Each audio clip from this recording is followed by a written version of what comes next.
a lot of pessimism and a lot of cynicism surrounding the state of the United States of America. Anger and angst, fear and frustration, rage rather than reason seem to drive the wedge of division and fuel the cancer of contempt in our nation. The loud and divisive voices who gain power and profit by such discord want us to believe that all is lost, that the fabric of America and our society is rent beyond repair, and that America is doomed to decline. Well, I'm here to tell you I'm not buying what they're selling.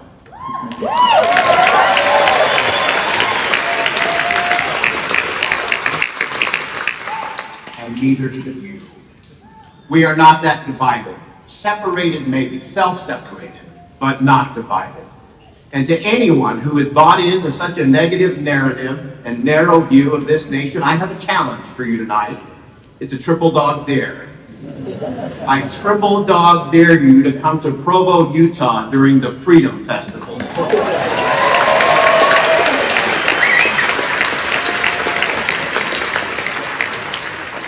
You, my friends, are the manifestation of the kind of principle-centered citizens that Dr. Martin Luther King Jr. envisioned in his dream for America, who, quote, will be able to hew out of the mountain of despair a stone of hope. With this faith, we will be able to transform the jangling discords of our nation into a beautiful symphony of brotherhood, close quote.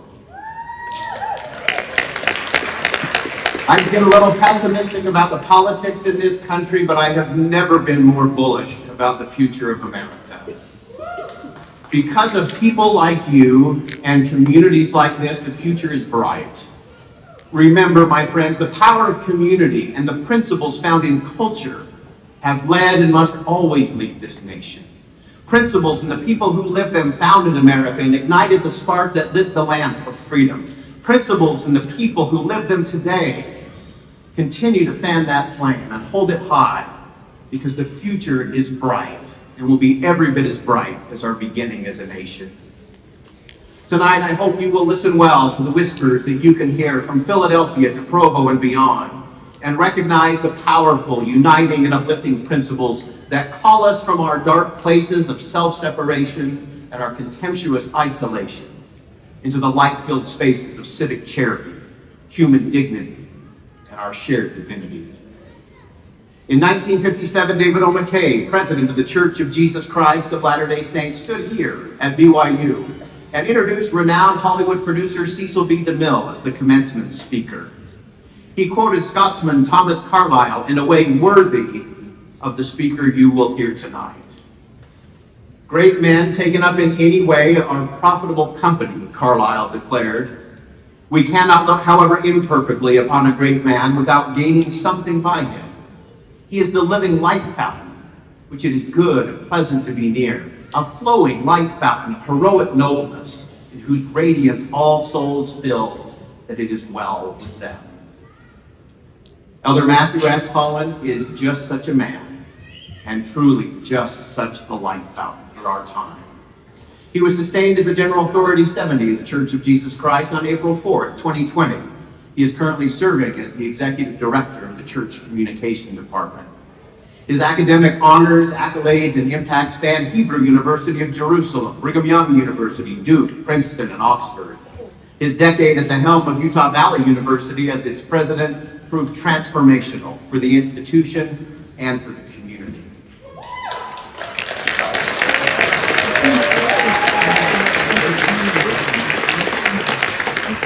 His award-winning book, Bonds of Affection, Civic Charity and the Making of America, should be required reading for every aspiring leader and every concerned citizen. Now, I've long believed that we miss much by introducing people solely through their resumes, regardless of how impressive those resumes may be.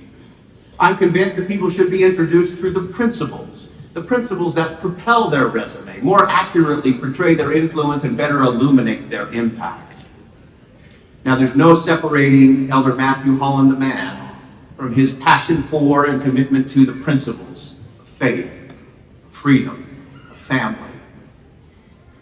It is altogether fitting and proper that in invoking the principles of faith and family, we note that Elder Holland's father, President Jeffrey R. Holland, and his mother, Patricia Holland,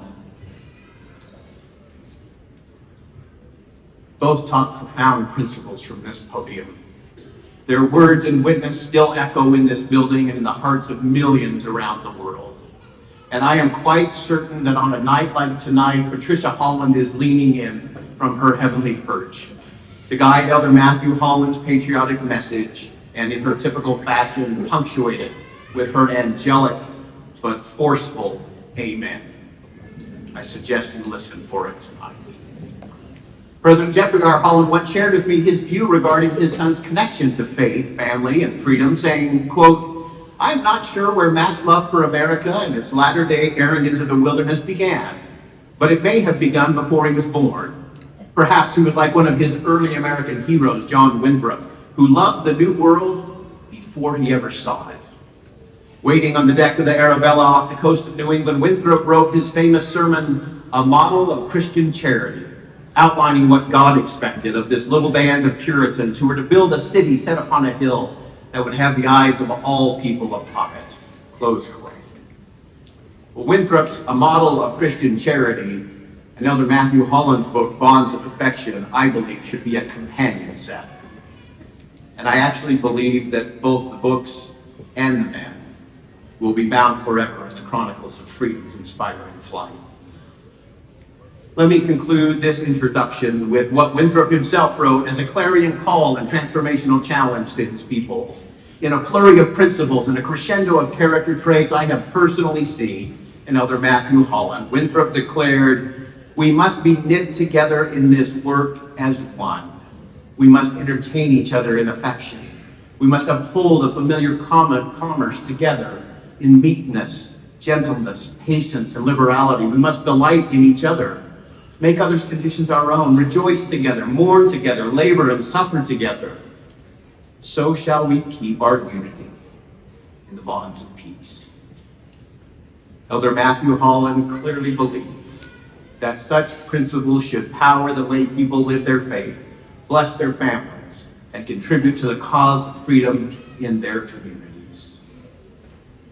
And I can say with confidence and great admiration that these principles propel the way he lives his life. Please give a Freedom Festival welcome to Elder Matthew S. Holland.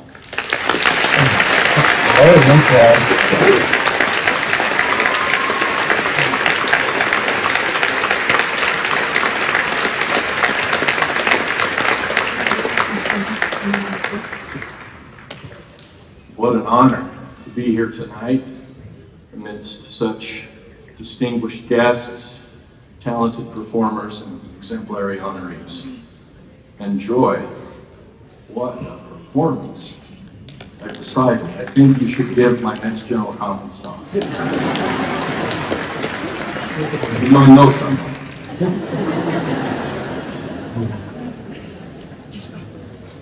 And thank you, Boyd, for that warm and overly generous introduction. I think at this point I'm supposed to give a rebuttal. It's amazing what one man will say for another when Venmo's involved.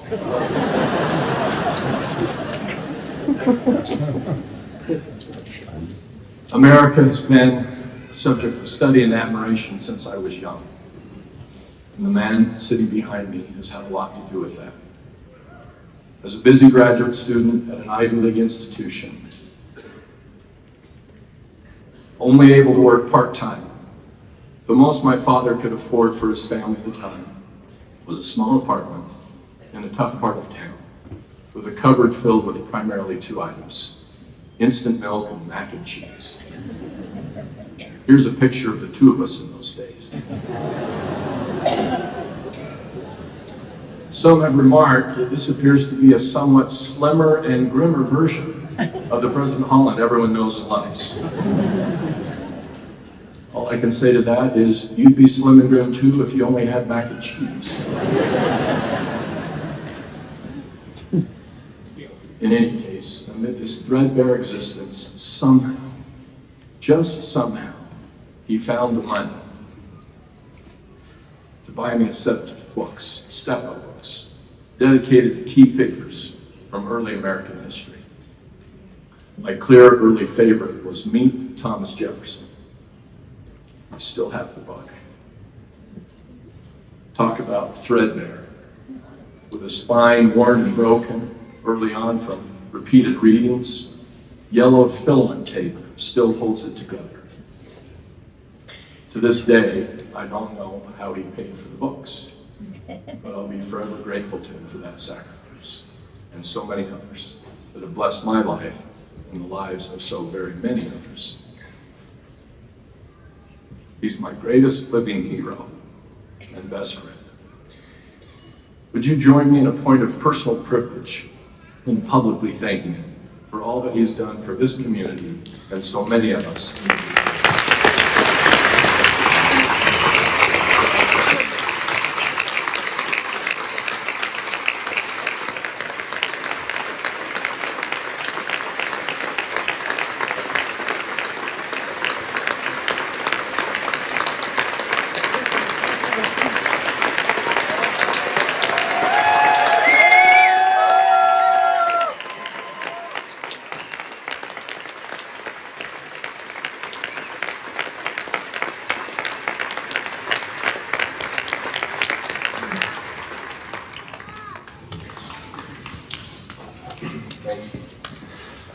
In this wonderful civic setting, I know that what I share tonight are my own personal reflections and expressions of faith, and they should not in any way be taken as an official position of the Church of Jesus Christ of Latter-day Saints. I will also quote heavily from esteemed national leaders of the past so that their wisdom might speak for itself as much as possible. In doing so, I acknowledge up front that each of these figures, like all of us today, have flaws. The Bible reminds us all have sinned and come short of the glory of God. Without excusing their personal or collective moral failures, some more significant than others, I believe it is appropriate, even needful, that tonight we focus on their stunning moral achievements and heaven's hand in helping them.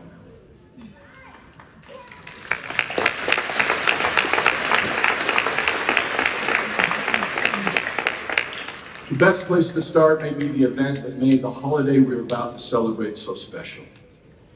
On July 4th, 1776, the world changed. Across every continent and throughout nearly all of human history to that point, one of three things served as the grounds for governing: pure brute force, aristocratic tradition, the assertion of divine right. Common to all three categories was a sense that some people got to rule over others because they were fundamentally superior in some way. They had greater strength, they came from better breeding, or they enjoyed more heavenly favor than others. Such thinking was supported everywhere in books, customs, laws, art, even religious rites. But on that memorable day, 56 exceptionally brave men pledged their very lives, fortunes, and sacred honor to declare to a candid world this startling truth, that all men are created equal. By this, the signers did not mean that everyone was equal in ability, holiness, or wealth. They meant that everyone was inherently equal to rule themselves. What was the basis of this inherent equality? In the unforgettable phrasing of the document, everyone was endowed by their Creator with unalienable rights to life, liberty, and the pursuit of happiness. By virtue of these rights, only government grounded in the consent of the governed was just. I still cherish the simplicity and vividness of this moment and its meaning as described in Meet Mr. Jefferson. May I read a page to you as my parents used to read to me. Jefferson went to work. His room was small and stuffy. Horseflies buzzed around his head. They bit. The days were long and hot. It took 18 days to write the paper. It was only one page. The Declaration of Independence said that all men had certain rights. They had a right to be free. They had a right to choose their own rulers. If a ruler was bad, they had the right to choose another. The Declaration said the colonies were not English anymore. They were now the 13 United States of America. The other men in Congress read the Declaration. They talked about it. They changed a few words. Then on July 4th, 1776, they agreed to sign it. Copies were made. One copy was read to Washington's soldiers in Massachusetts. They cheered. In Philadelphia, a big crowd heard it and read. They cheered too. All over America, people rang bells. They fired off guns. They lit up the sky with bonfires and fireworks. Even in clipped grade school English, this succinct summary still inspires me. Now, if I have one critique of this little leader that I cherish, it's this. Like so many of our textbooks today, it fails to mention that the source of these rights is God. This is no minor matter. If rights are truly grounded in something divine, something transcendently true, they are much weightier and lasting than rights that come from human beings in some form, including human government itself. Rights in the latter category can be taken away as easily as they are granted, but God-given rights are unalienable. They are heaven's supernal and eternal gift to you, making you unquestionably and inherently an agent unto yourself, now and forever.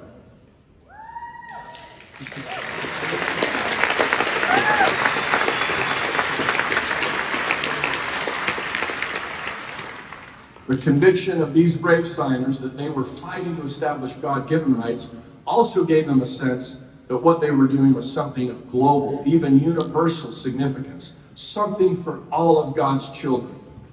As the French hero of the Revolution, Marquis de Lafayette, wrote to his wife at one point, "Out of love for me, become a good American. The welfare of America is closely bound up with the welfare of all mankind."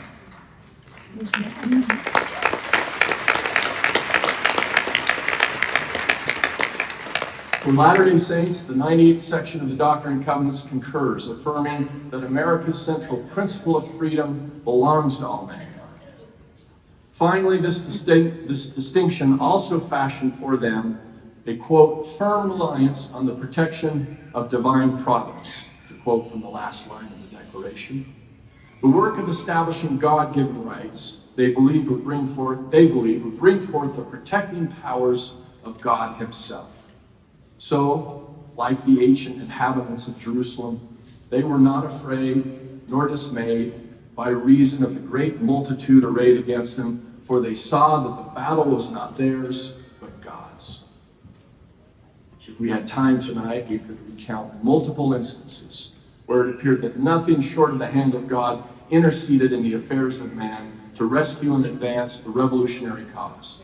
Even before the war began, a series of patent miracles preserved the life of the one man who proved indispensable to the whole cause, George Washington. In recounting one of these instances to his brother in 1755, he wrote, "But by the all-powerful dispensations of Providence, I have been protected beyond all human probability or expectation. For I had 4 bullets through my coat, and 2 horses shot under me, yet escaped unhurt, although death was leveling my companions on every side of me." If God's divine aim was manifest in the battles before the Revolution, it was no less manifest in the work that came after. In this singular moment in human history, a fledgling country was trying to take its hard-fought liberties and erect a government that would maintain those liberties. This too had universal implications. Alexander Hamilton concluded that if the various states could not pull this off, it, quote, deserved to be considered as the general misfortune of mankind. Over the course of 16 weeks, 55 delegates met behind closed doors in the sweltering humidity of a Philadelphia summer to produce something heretofore unseen, the first written constitution for any nation in the history of the world. The aim was complex, seemingly impossible.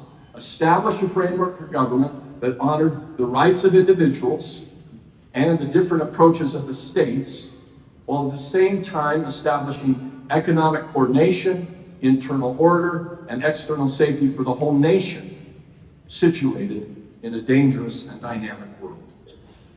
Now, before them was a spectacularly novel document that strived to do all that and more. And it was predicated on just a few powerful concepts. 1, popular sovereignty. Make the voice of the people the fundamental basis of rule through representative government and regular elections. 2, division of powers, or federalism. Give the national government strong and unified powers on a few specific issues, with all other issues left to the states.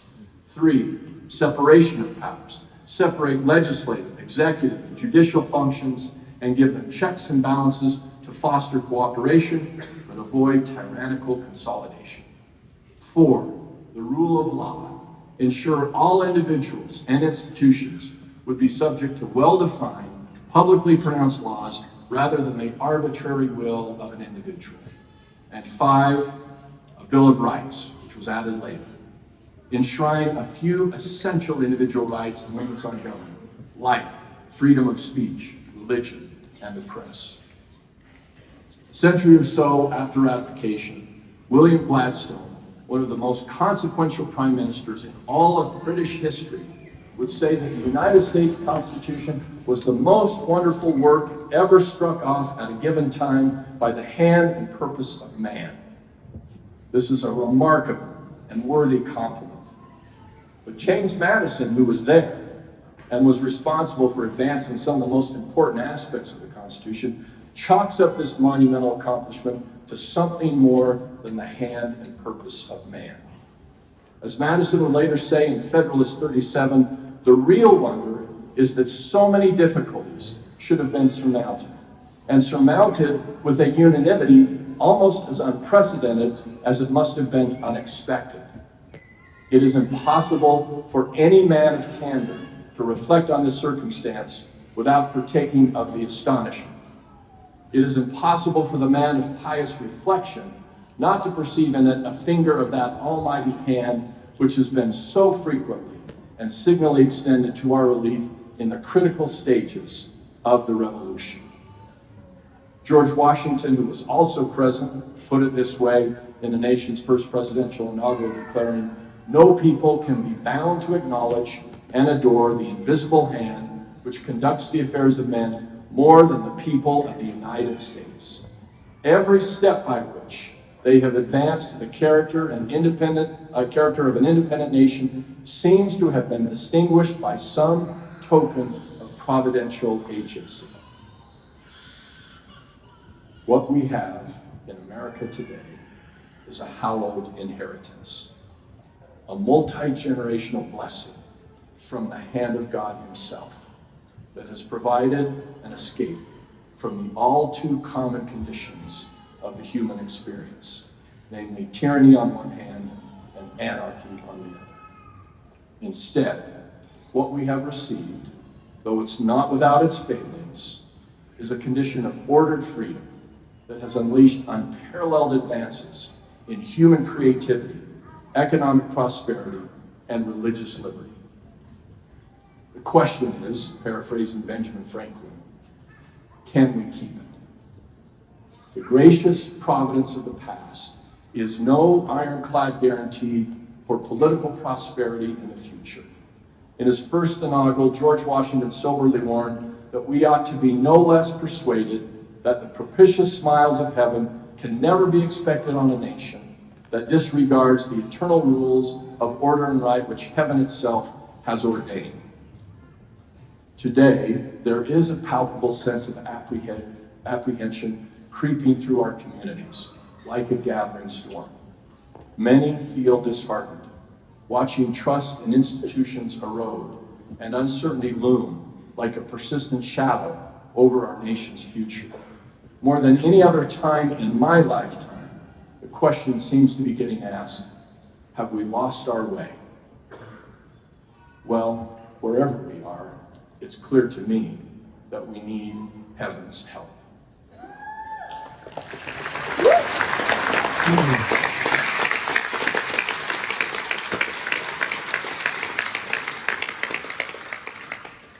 The homespun wisdom of our pioneer heritage is that heaven helps those who help themselves. So I ask you, what are those, to use Washington's phrase, what are those eternal rules of order and right that Washington says God has ordained as essential to secure his favor in forging a future of freedom. Among many others, please consider tonight these three. In 1 Corinthians 16, the Apostle Paul says, "Let all your things be done with charity."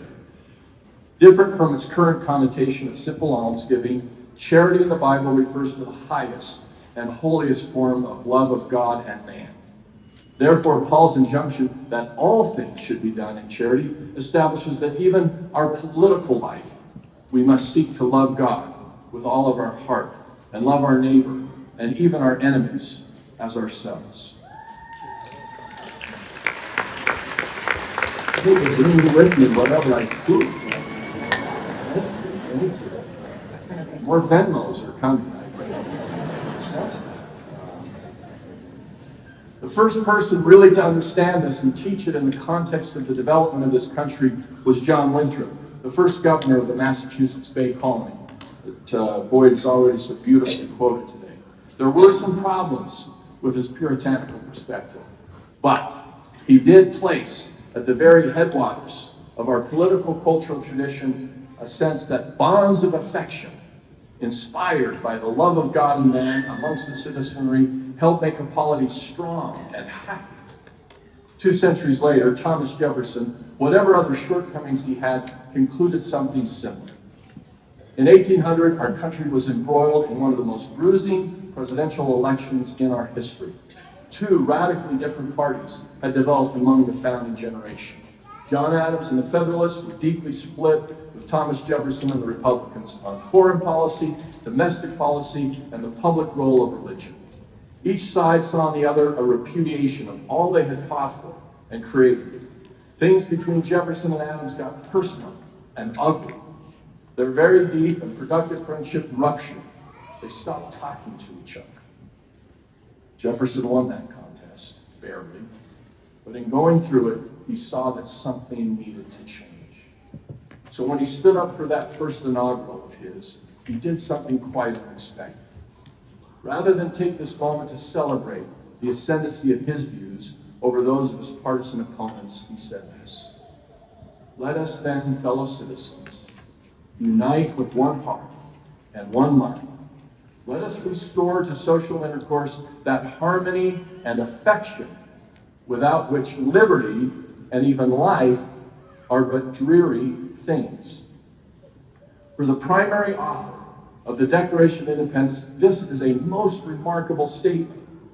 Without backing away an ounce from the foundational importance of grounding government in the sacred rights of individual liberty, he is indicating that absent a broad affection amongst our fellow citizens, we will find our free pursuits in life will lead to dreariness rather than the happiness promised in the Declaration.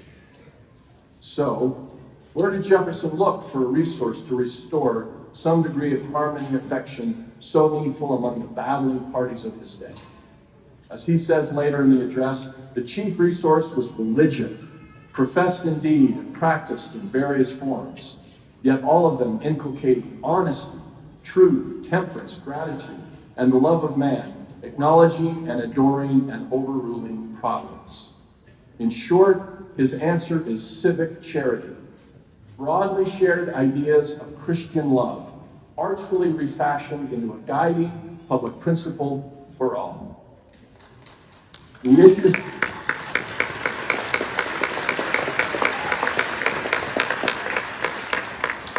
before this country are complex and tense, and certainly not to be settled here tonight. But could we not at least start by committing to this cue from Jefferson, not to mention the likes of Winthrop, Washington, Lincoln, and Dr. Martin Luther King Jr. Each one of them prominently affirmed the religious significance of embracing truth, including the sacred truths of the Declaration, while also insisting that as we vigorously debate and defend those principles and how they translate into concrete policy, we remain peaceful and temperate and filled with love for others, including those others who oppose our views.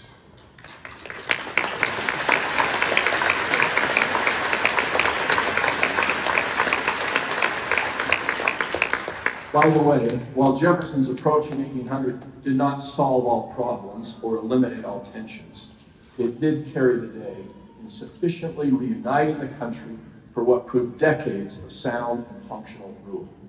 In a time, and over time, it also healed the rift between him and John Adams.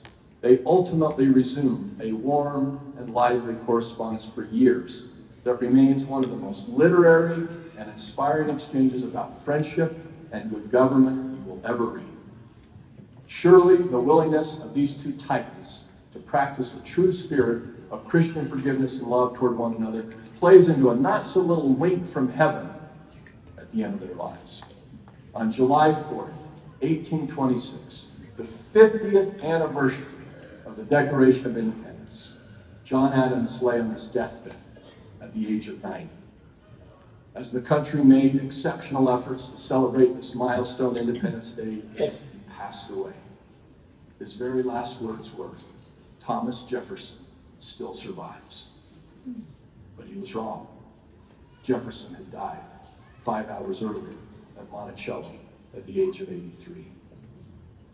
With news of this absolutely extraordinary set of events, Daniel Webster spoke for the whole country when he said, "It cannot but seem striking and extraordinary that the heavens should open to receive them both at once.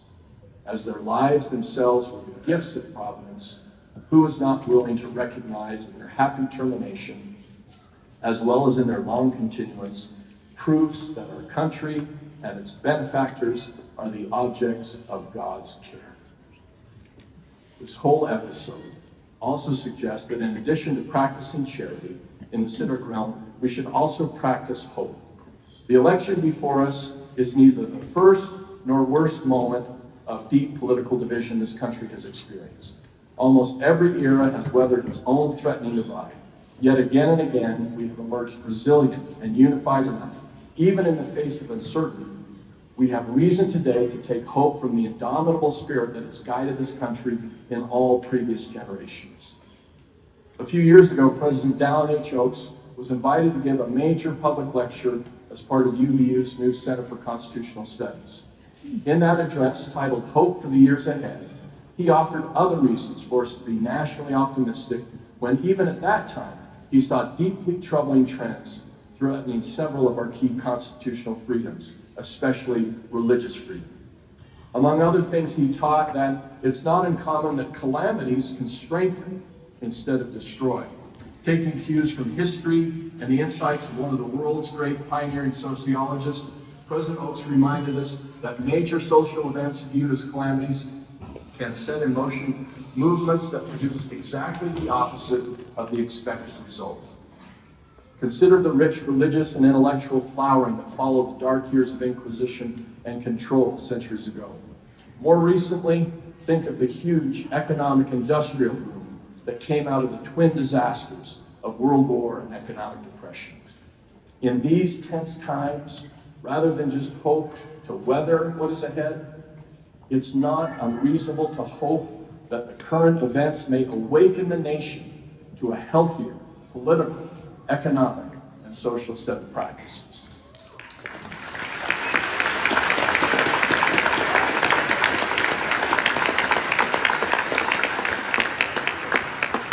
Continuing in language highly reminiscent of Jefferson's first inaugural, President Oaks also noted, "We want all to live together in happiness and harmony," and then explained that to achieve our common goals, we must have mutual respect for others, whose beliefs, values, and behaviors differ from our own.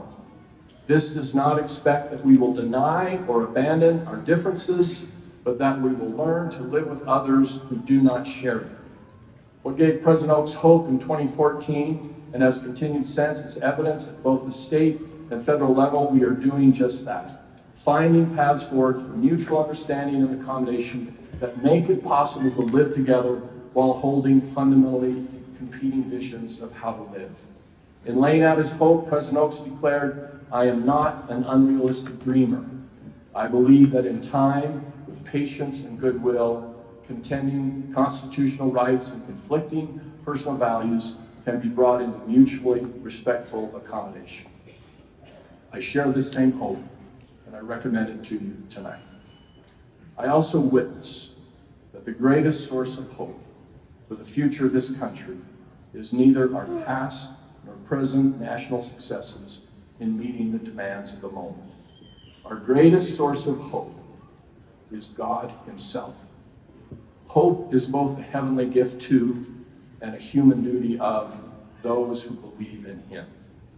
So, let all true believers here tonight refuse the path of pessimism when it comes to what's ahead for American liberty.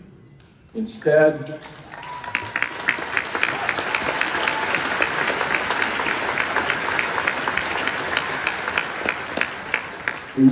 let us forge a future of freedom with a spiritual stance like that of Paul, who said, we are not troubled.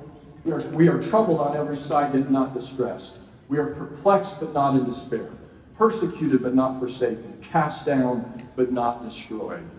If hope here sounds a lot like faith, it's because ultimately the two are intertwined. Again, we turn to Paul, who teaches us that faith is the substance of things hoped for. So, in forging a future of freedom, to charity we add hope, and now to hope we add faith. Like hope, there are multiple grounds for faith necessary to move forward. First, there is faith in the American people. During the early and difficult days of the Revolution, John Adams wrote to his wife Abigail, "I am persuaded there is among the mass of our people a fund of wisdom, integrity, and humanity which will preserve their happiness in tolerable measure." This was the faith of all the founders. It's what gave them the audacity to build something the world had never before seen. A government Lincoln would later describe so memorably as of the people, by the people, for the people. I share that same faith. In my current ministry, it's my great blessing to travel across the country, from coast to coast, and border to border, and everywhere in between, and in airports, and Uber rides, and shops, and subways, and homes, and hotels, community centers, and classrooms, and congregations of various faiths. I meet every week myriads of fellow citizens. Rarely do I discover their politics, but invariably I see and experience their basic decency, honesty, and industry. And I come away thinking there is yet a great wellspring of virtue in this country in which we can trust. But faith in the people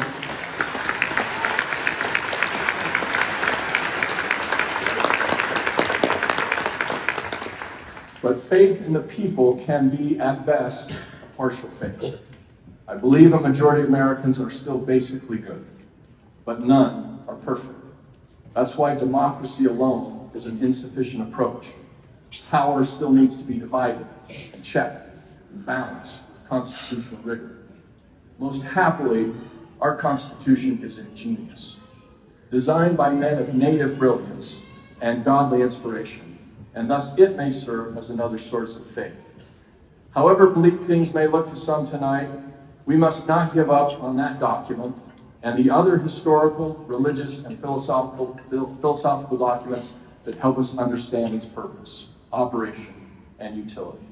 So, even if it costs precious time and treasure, may we help our children and grandchildren meet Thomas Jefferson, meet George Washington, meet James Madison, meet Alexander Hamilton, and so on, until the rising generation truly knows just how precious freedom is and what it took to establish it, and the virtues and practices required to keep it. Finally, and most fortunately, I declare that our faith may be grounded in something vastly more powerful than even the virtue of the American people and the wisdom of the United States Constitution. My closing conviction to you tonight is that God has the ultimate strength to save this country, and must do so if we are to prevail in preserving our sacred liberties. But like so much divine favor, we must ask for it. That's what our forefathers and our foremothers did, and that is what we must do. I have requested our magnificent performers tonight to help us conclude by singing The Prayer by Carol Sager and David Foster. I've also enlisted and wish to thank Cindy Kern and Kevin Albee, who helped put together some wonderful imagery to accompany this performance. I invite you to listen and watch, and then go home and act on the impressions that you may have about making prayer for this country a personal and family priority. After the song, I will return to the podium for one final brief remark. Alan Bayless and Amy Keeler, please.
Because our children stars come out each night, tearing us to the same.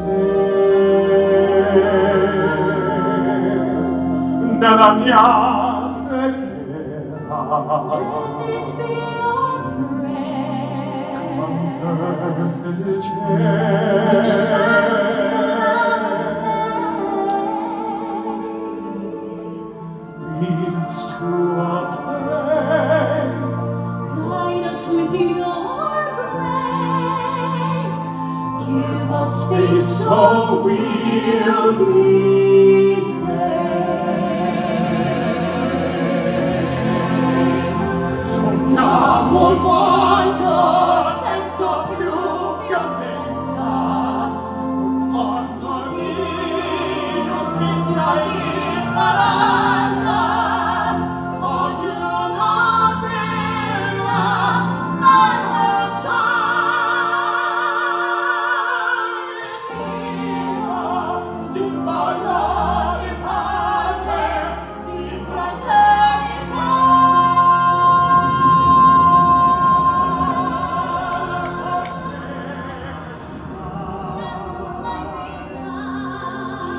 Desidero che watches forever,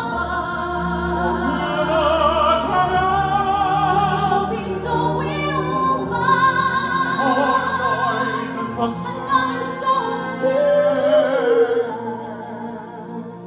Let this be our prayer. Let this be our prayer. Just like every child.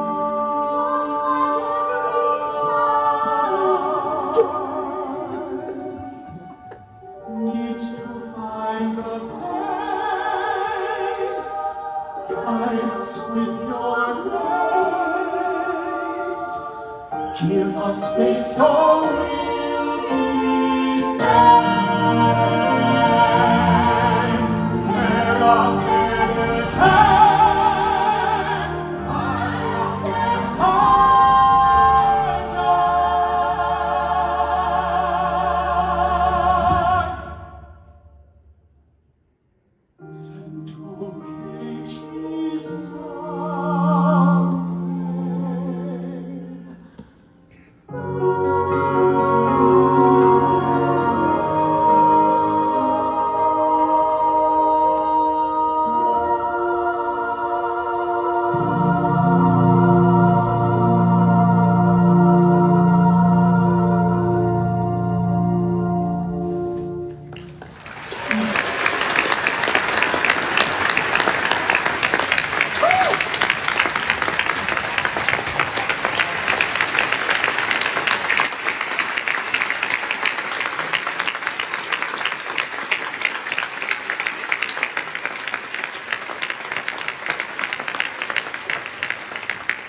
we lose our way, lead us to a place. Guide us with your grace to a place where we'll be safe.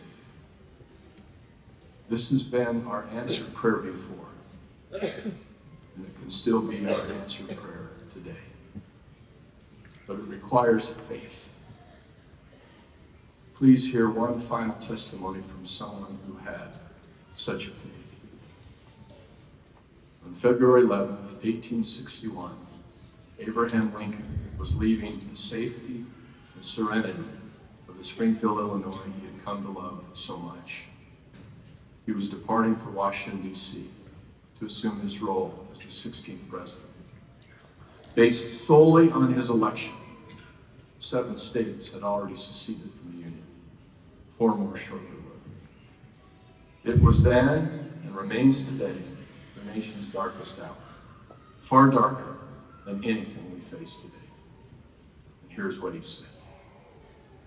I now leave, not knowing when or whether ever I may return. With a task before me greater than that which rested upon Washington, without the assistance of that divine being who ever attended him, I cannot succeed. With that assistance, I cannot fail. Trusting in him, who can go with me and remain with you and be everywhere for good, let us confidently hope that all will yet be well. To his care commending you, as I hope in your prayers you will commend me, I bid you an affectionate farewell. The next time Lincoln returned to Springfield was in a coffin. But miraculously, the country was saved. Friends and fellow citizens tonight, to pray like Lincoln prayed, we must believe like Lincoln believed that there is a God in heaven who reared up this country, repeatedly preserved it, and will preserve it longer still as enough of us are exercising the character of a free people. This was Lincoln's faith then, and it's my faith now. I hope it will be yours too. In the full sweep of human history, what America stands for at its very best is far too rare to be trifled with in a fallen world.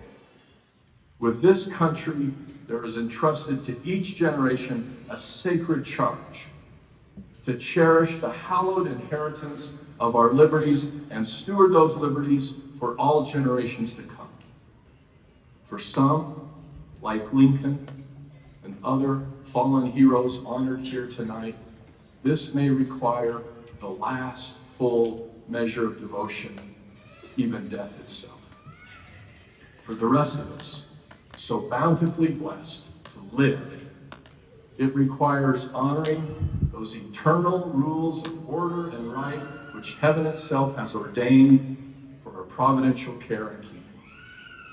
To those who so believe, let us be settled, fixed, and determined to forge a future freedom worthy of this nation's founding promise, meeting each day and each difficulty with mighty faith, brightness of hope, and charity for all. In the sacred name of Jesus Christ, amen. Amen.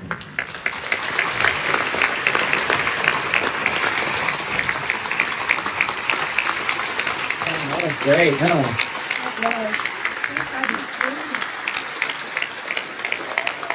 Yes.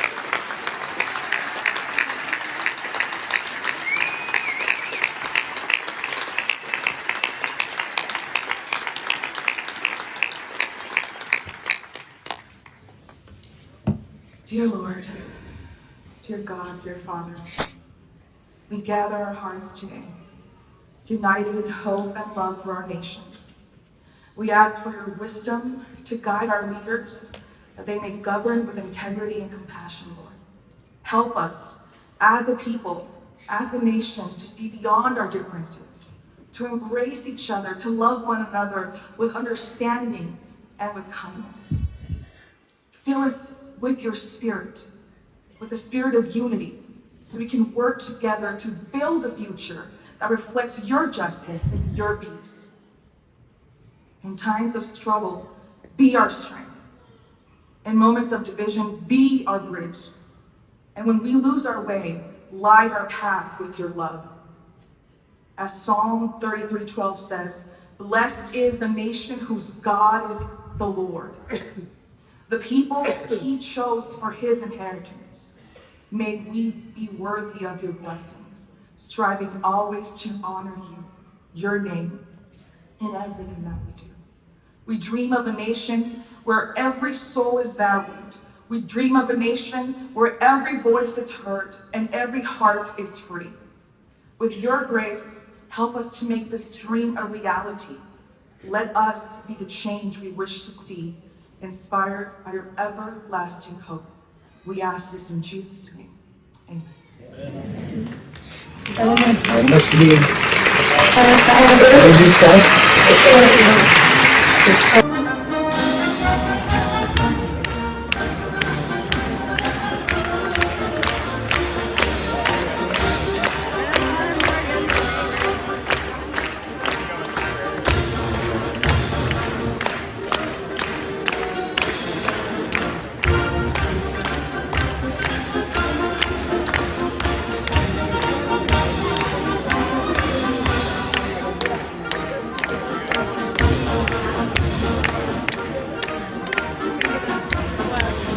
Dad would take my hand and just squeeze it to the beat. Really? Yeah. That's sweet. I don't remember that. I know. It's my sister Jan. Mike.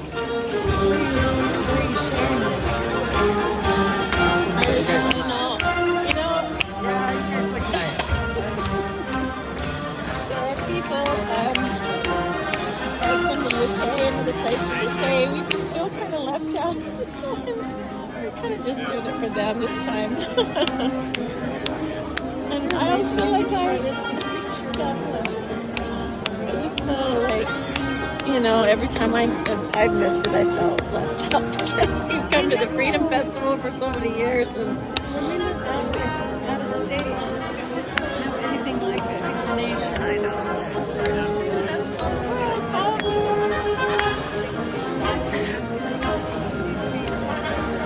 Really? Oh, Julie's wave! There's my dear mom, 95. Hey, Mom. My sis. Oh, she loves this. I love my mom. She's reading the music. She's so happy. Her dad, Willard Morgan, was a cornetist. There's my brother and his daughter. Wants to come over. We did a picture. I know. Yay!